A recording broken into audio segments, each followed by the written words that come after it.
Today I want to talk a little bit about scalable Bitcoin application architectures. I think this is a very misunderstood thing, including within the Bitcoin SV ecosystem. And I think that most Bitcoin SV applications and most Bitcoin SV transactions are being done in the wrong way. I'll start by saying that. What does it mean to be a scalable Bitcoin application architecture? We can start there, right? And then we can talk about how application architectures that exist right now need to change. I'll give an example. Maybe I'll talk about Run a little bit. Why did Run actually fail? Do people know why Run actually failed? I don't know. Maybe they don't. Maybe they should. Run was really successful. They didn't necessarily, people still use Run, I'm sure, but the architecture, I would argue, failed. The company did not get off the ground. And I think there are some reasons for that that we can learn from when architecting better and more scalable Bitcoin applications. So, scalable Bitcoin architecture for applications. What does this even mean? What is this guy even talking about? Who is this guy? My name is Ty Everett. I am the person behind Babbage and some of the things that are being released by Babbage. So you can check that out if you want. Why don't I start by just talking about some of the ways that people do things right now. Op return. Op return is a way of putting data into the Bitcoin blockchain. And then people use that and they derive overlays or state machines, ways of tracking an application's whereabouts, the things inside that application. For example, users, messages, tokens, and they put this in op return and they use these data payloads to log on the blockchain all this information. This does have some advantages. The advantages to doing it this way are that your data is on the blockchain. So guess what? You get a Merkle proof to your transaction. You know that it's there. You have the integrity of having ledger-backed data. And that's sometimes valuable. But when you build applications where users interact with each other, and you use op return, the users of the application need to have some way of knowing about the updates made by other users. And therefore, the users have to rely on an indexing system, a system that is aware of all of the transactions within the application, and then it takes them and aggregates them and serves that to the users so that the users can see something on the screen that resembles what they would like to see, such as a messaging application. They could see the messages being exchanged, right? And that's how op return architecture currently works. As more transactions happen, the indexer has to take on more responsibility. It has to be aware of, for example, if there's two competing user interfaces, two competing applications with different indexers, both indexers have to be aware of all Bitcoin transactions. And the reason why is because while op return doesn't spend a Bitcoin, it doesn't use or consume particular outputs. You can put that in the rules of your protocol if you want, but in order to know about these op return events, you have to be aware of all Bitcoin transactions. And to be aware of all Bitcoin transactions is an extremely costly thing long term. As the size of the blockchain has continued to increase and the number of Bitcoin transactions per second that people have to filter through to subscribe to this fire hose that includes literally everything continues to increase, right? As the network continues to scale, we run into this increasing cost of running an indexer or a chain scanning service. I want to propose, or not even really propose, but just talk about different architectures that might be considered instead of using this. And these architectures might end up being more scalable. If you want to create an architecture that does not require everybody to be aware of every transaction, then you could create tokens that only users can spend and update. And what I mean by tokens are not just putting data in op_return, but actually making use of the UTXO model, the unspent transaction output model of Bitcoin, where you have outputs that can be spent when certain conditions are met. And those conditions can define the rules for the application itself.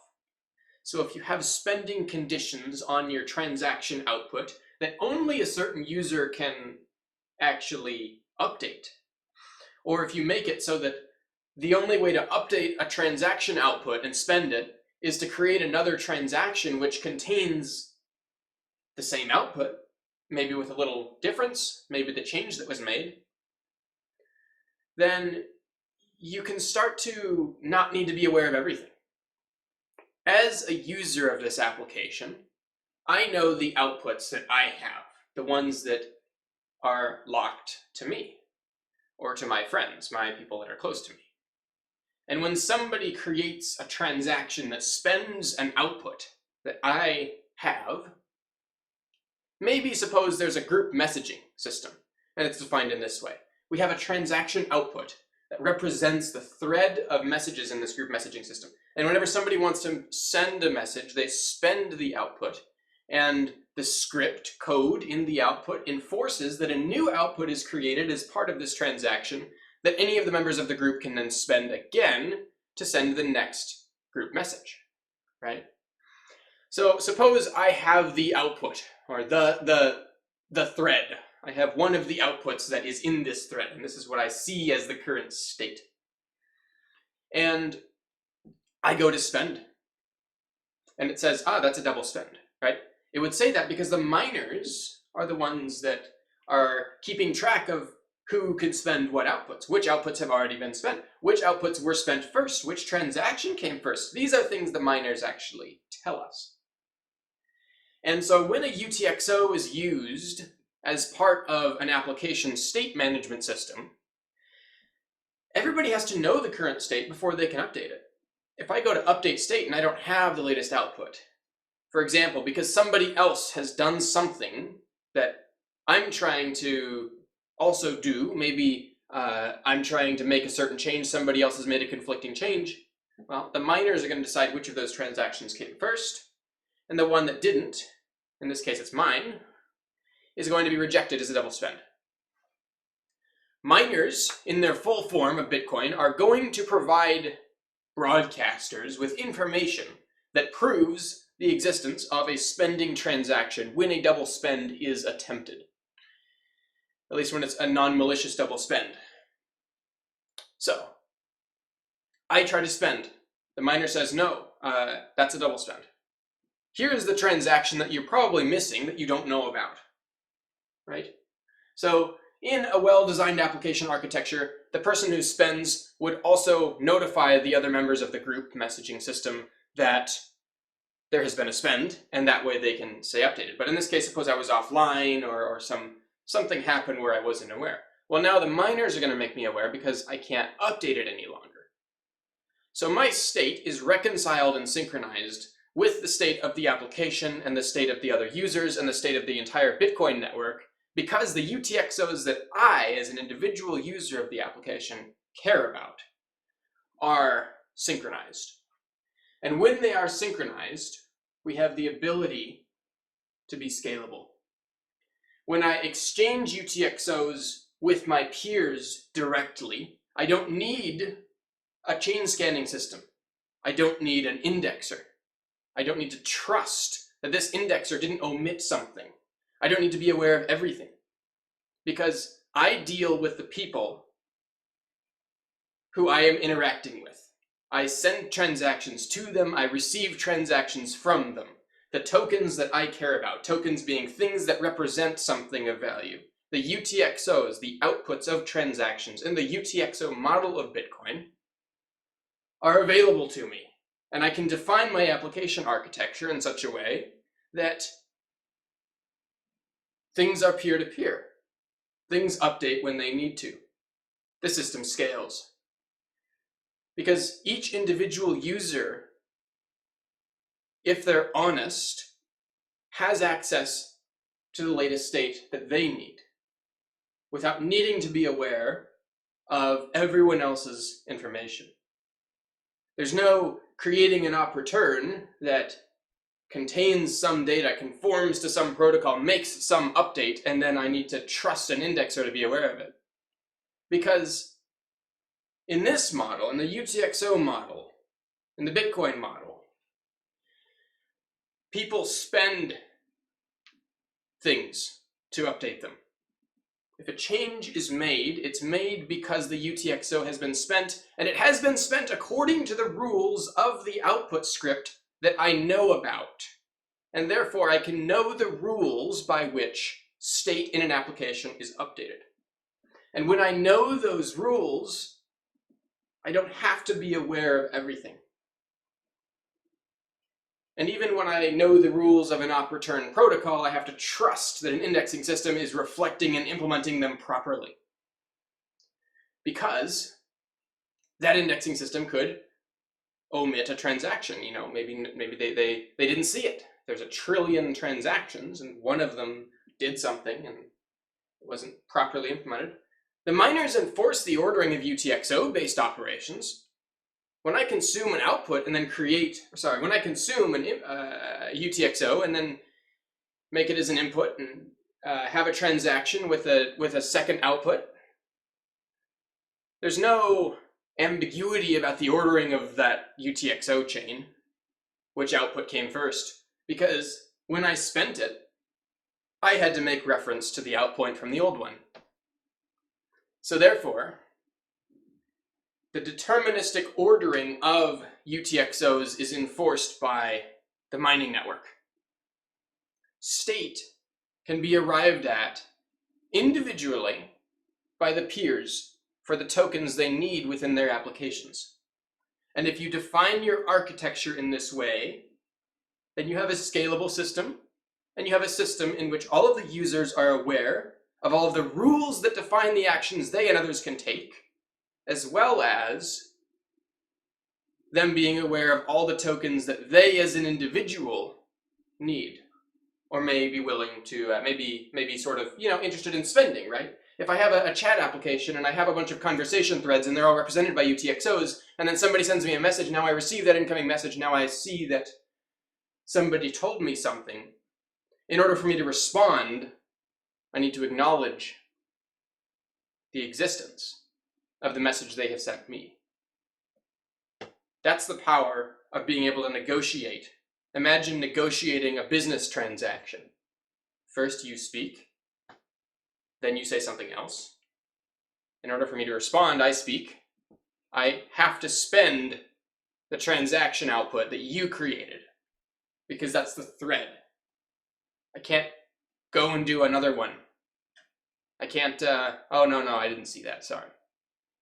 Because it's a double spend. The miners witness what came first. There's no dishonesty in that system. That's the way things need to be architected if you want to have a scalable application architecture on top of Bitcoin. So just some thoughts about it, some differences between the UTXO model and the op return model. And that's why, in my opinion, op return, anything built on top of op return is, I tried to think about this a couple days ago and I came to a conclusion. There was like 3 options, if I can remember all of them, for op return systems. One of them would be if you are an op return application that you would have to trust an indexing system to be aware of the transactions involved, so that your users, right? So your users would have to trust an indexing system. The other option would be to become an indexing system, and the third option would be to not use op return, so that you don't need indexing systems, and to instead use the UTXO model for Bitcoin. There are a number of applications and systems that have been defined, including by Babbage and others, that do not use op return, and that instead use the tokenization system within Bitcoin. This being the UTXO model of Bitcoin.